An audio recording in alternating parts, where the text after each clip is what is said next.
Hi friends, Assalamu alaikum. Welcome to my channel Rari Cookings. இன்னைக்கு நம்ம முட்டைகோஸ் வச்சு ஒரு பஜ்ஜியா தான் செய்ய போறோம். அதுக்கு இன்கிரீடியன்ட்ஸ் என்ன தேவைன்னு பார்ப்போம் வாங்க. அதுக்கு நான் ஒரு 300 கிராம்ஸ் முட்டைகோஸ் சின்ன முட்டைகோஸா எடுத்திருக்கேன். அதுதான் 300 கிராம்ஸ் இருக்குது. அதுக்கு ரெண்டு கேரட் எடுத்திருக்கேன். பாதிக்கும் கம்மியா கொடை மிளகாய் எடுத்திருக்கேன். ஒரு மிளகாய் எடுத்திருக்கேன். அதுக்கு தேவையான மசாலா என்னன்னா 1 டேபிள் ஸ்பூன் இஞ்சி பூண்டு மசாலா, இஞ்சி பூண்டு கொஞ்சோண்டு மிளகாத்தூள் எடுத்துக்கேன். ஏன்னா நம்ம மிளகா சேர்க்குறோம். அது வீட்டில் நம்ம யூஸ் பண்ணுற மிளகாத்தூள்.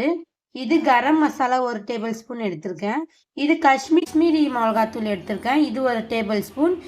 கலர் பவுடர் 1/2 டேபிள் ஸ்பூனுக்கும் கம்மியாக தான் எடுத்திருக்கேன். கலர் பவுடர் நீங்கள் வேணும்னா போட்டுக்கணும், இல்லைன்னா இல்லை. போட்டால் கொஞ்சம் கலராக நல்லாயிருக்கும் பார்க்க. அதுக்கு தான் நான் போடுறேன். இப்போ வடையை எண்ணெயில் போடுவோம் நம்ம.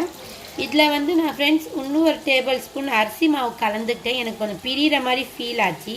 உங்கள்கிட்ட அரிசி மாவு இல்லைன்னா நீங்கள் அதே கடல மாவே போட்டுக்கணும்.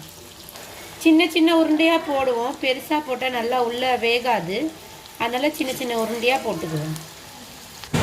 இப்போ ஒரு 2 நிமிஷம் ஆயிடுச்சு ஃப்ரெண்ட்ஸ். நான் போட்டு இதை நம்ம திருப்பி போட்டுக்கணும். இப்போ நல்லா கோல்டன் ப்ரௌன் ஆயிடுச்சு. இப்போ இதை நம்ம எடுத்துடணும்.